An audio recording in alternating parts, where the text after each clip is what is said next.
Shrimad Bhagavad Gita chapter 1 part 2। इसमें संजय धृतराष्ट्र को बता रहे हैं। तस्य सज्जनयन हर्षम कुरु वृद्धे पितामह सिंहनादम विनोदचयी शंखम दद्मौ प्रतापवान। कौरवों में वृद्ध बड़े प्रतापी भीष्म पितामह ने उस दुर्योधन के हृदय में हर्ष उत्पन्न करते हुए उच्च स्वर से सिंह की दहाड़ के समान गरज कर शंख बजाया तथा शंकाश्च भैरिश्च पर्णवानगो मुखा सैसेवा अभ्य अन्यंत सशब्द तुमूलो अभवत। इसके पश्चात शंख और नगारे तथा ढोल मृदंग और नरसिंगे आदि बाजे एक साथ ही बज उठे। उनका वह शब्द बड़ा ही भयंकर था। ततः श्वेतैर्हये युक्ते महति स्यन्दने स्थितौ माधव पांडवाश्च एव दिव्यौ शंखौ प्रधमतु। इसके अनंतर सफ़ेद घोड़ों से युक्त उत्तम रथ में बैठे हुए श्री कृष्ण महाराज ने और अर्जुन ने भी अलौकिक शंख बजाए। पंचजन्यम ऋषिकेशो देवदत्तम धनंजय पौंड्रुम दद्मौ महाशंखम भीमकर्मा वृकोदरा। श्री कृष्ण महाराज ने पांचजन्य नामक, अर्जुन ने देवदत्त नामक और भयानक कर्म वाले भीमसेन ने पौंड्रु नामक महाशंख बजाया। अनंत विजयम राजा कुंतीपुत्रो युधिष्ठिरा नकुला सहदेवश्च सुघोषमणि पुष्पकौ। कुंती पुत्र राजा युधिष्ठिर ने अनंत विजय नामक और नकुल और सहदेव ने सुघोष मणिपुष्पक नामक शंख बजाए। काश्चिच्च परमेश्वासा शिखंडी च महारथा धृष्टद्युम्नो विराटश्च सात्यकी च पराजिता द्रुपदो द्रौपदेयश्च सर्वशः पृथिवीपते सौभद्रश्च महाबाहो शंखान दद्मु पृथक पृथक। श्रेष्ठ धनुष वाले काशीराज और महारथी शिखंडी एवं धृष्टद्युम्न तथा राजा विराट और अजय सात्यकी, राजा द्रुपद और द्रौपदी के पांचों पुत्र और बड़ी भुजा वाले सुभद्रा पुत्र अभिमन्यु, इन सभी ने हे राजन सब ओर से अलग अलग शंख बजाए। शंख की ध्वनि सभी के मन में चलती हुई घटनाओं का प्रतीक है। जिसके मन में जिस प्रकार की भावनाओं का उद्वेग चल रहा होता है, उसकी शंख की ध्वनि उसी प्रकार से होती है। स घोषो धातृ राष्ट्राणाम हृदयानि व्यादारतात् नभश्च पृथ्वीं च एव तुमूलो व्यनुनादयन्। और उस भयानक शब्द ने आकाश और पृथ्वी को भी गुंजाते हुए धातृ राष्ट्रों के अर्थात आपके पक्ष वालों के हृदय विदीर्ण कर दिए। अत्यवस्थितान दृष्ट्वा धातराष्ट्रान कपिध्वजा प्रवर्ते शस्त्र संपाते धनुरुद्धम में पांडवा ऋषिकेशम तदा वाक्यम इद महामहीपते सेनयो उभयोर्मध्ये रथम स्थाप्य में अच्युत। हे राजन, इसके बाद कपिध्वज अर्जुन ने मोर्चा बांधकर डटे हुए धृतराष्ट्र संबंधियों को देखकर उस शस्त्र चलने की तैयारी के समय धनुष उठाकर ऋषिकेश श्री कृष्ण महाराज से यह वचन कहा, हे अच्युत, मेरे रथ को दोनों सेनाओं के बीच में खड़ा कर दीजिए। यावदेतात निरीक्षे अहम योद्धु कामान व स्थितान कैर्मया सह योद्धव्यम अस्मिन् रण समुद्यमे।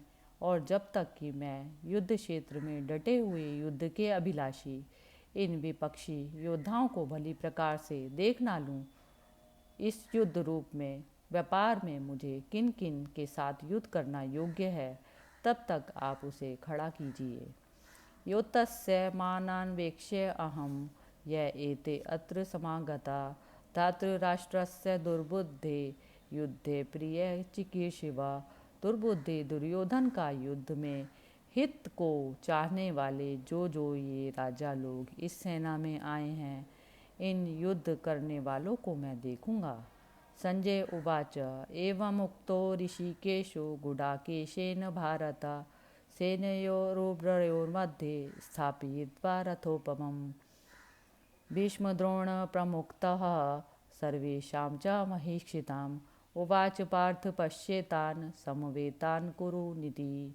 संजय बोले, हे धृतराष्ट्र, अर्जुन द्वारा इस प्रकार कहे हुए महाराज श्री कृष्णचंद्र ने दोनों सेनाओं के बीच में भीष्म और द्रोणाचार्य के सामने तथा संपूर्ण राजाओं के सामने उत्तम रथ को खड़ा करके इस प्रकार कहा कि हे पार्थ, युद्ध के लिए जुटे हुए इन कौरवों को देख।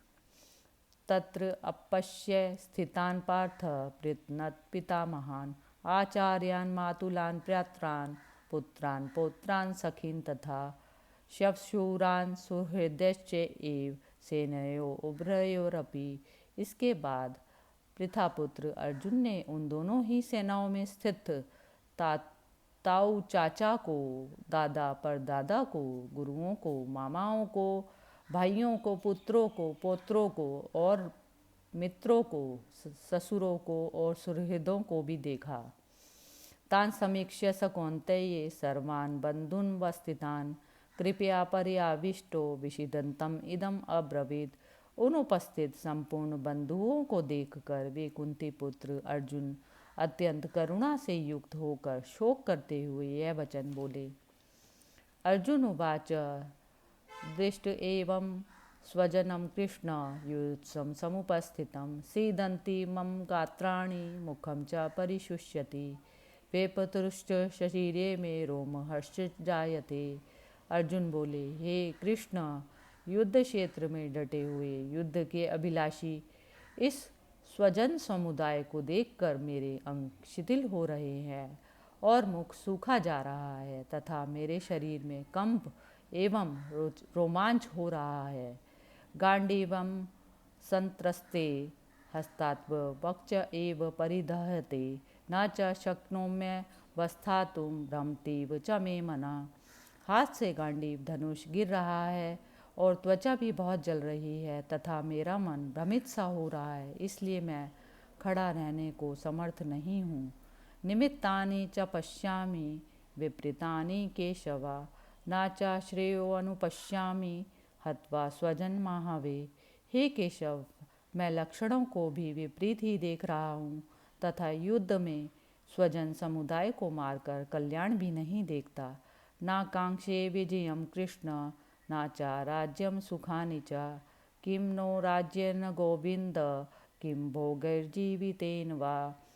हे कृष्ण, मैं ना तो विजय चाहता और ना ही राज्य और सुखों को ही। हे गोविंद, हमें ऐसे राज्य से क्या प्रयोजन है अथवा ऐसे भोगों से और जीवन से भी क्या लाभ है। ये सामर्थ्य कांक्षतम नो राज्यम भोगा सुखानि च त इमेव स्थिता युद्धे प्राणं त्यक्त्वा धनानि च। हमें जिनके लिए राज्य भोग और सुखादि अभीष्ट हैं, वे ही ये सब धन और जीवन की आशा को त्याग कर युद्ध में खड़े हैं।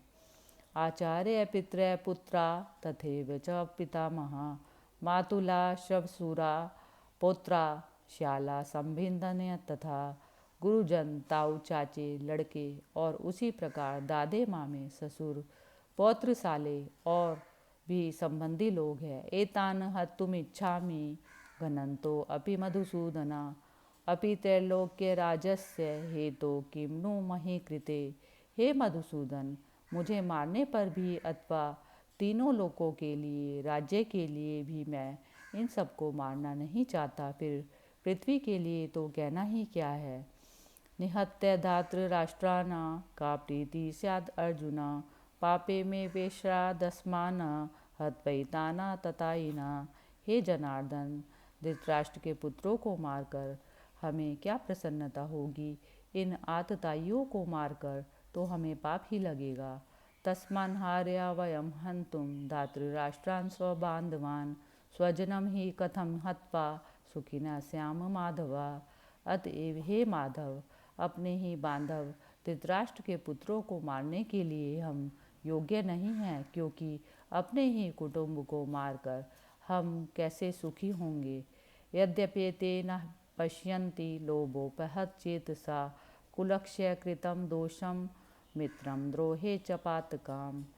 कथं न ज्ञेयमस्माभिः पापात् अस्मानि वर्तितुं कुलक्ष्य कृतं दोषं प्रपश्य भी जनार्दना, यद्यपि लोभ से भ्रष्टचित हुए ये लोग कुल के नाश से उत्पन्न दोष को और मित्रों से विरोध करने में पाप को नहीं देखते, तो भी हे जनार्दन, कुल के नाश से उत्पन्न दोष को जानने वाले हम लोगों को इस पाप से हटने के लिए क्यों विचार नहीं करना चाहिए। कुलक्षय प्रणश्यन्ति कुल धर्मा सनातना, धर्मे नष्टे कुलम कृष्णम धर्मो अभिभवत युद्ध। कुल के नाश से सनातन कुल धर्म नष्ट हो जाते हैं। धर्म के नाश होने से संपूर्ण कुल में भी पाप बहुत फैलता है। अधर्मा भी भवात कृष्ण प्रदुष्यन्ति कुल स्त्रिया, स्त्रीषु दिष्टाशु वाष्णेय जायते वर्ण संकरा। हे कृष्ण, पाप के अधिक बढ़ जाने से कुल की स्त्रियां अत्यंत दूषित हो जाती हैं, और हे वाष्णेय, स्त्रियों के दूषित हो जाने पर वर्ण शंकर उत्पन्न होता है। संकरो नरकाये एव कुलघानाम कुलस्य च पतंती पितरो हेषाम लुप्त पिंडोदक क्रिया। वर्ण शंकर कुलघातियों को और कुल को नरक में ले जाने के लिए होता है। लुप्त हुई पिंड और जल की क्रिया वाले अर्थात शास्त्र श्राद्ध और तर्पण से वंचित इनके पितर लोग भी अधोगति को प्राप्त होते हैं। दोषेरे ते कुलघानाम वर्ण संकर कारकई उत्साद्यन्ते जाति धर्मा कुल धर्माश्च शाश्वता।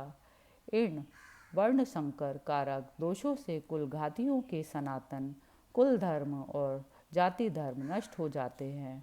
उत्सन्न कुल धर्माणाम मनुष्याणाम जनार्दना, नरके नियतम वासो भवतीत्यनुशुश्रमा। हे जनार्दन, जिनका कुल धर्म नष्ट हो गया है, ऐसे मनुष्यों का अनिश्चित काल तक नरक में वास होता है, ऐसा हम सुनते आए हैं। अहो बत महत्पापम कर्तुम व्यवसिता वयम, यद्राज्य सुखलोभेन हंतुम स्वजन मुद्यता। हा शोक, हम लोग बुद्धिमान होकर भी महान पाप करने को तैयार हो गए हैं, जो राज्य और सुख के लोभ से स्वजनों को मारने के लिए उद्यत हो गए हैं। यदि माम प्रतीकारम शस्त्रम क्षण शस्त्रपाणया धातृराष्ट्रारणहन्यु तन्मे क्षेम तरम भवेद।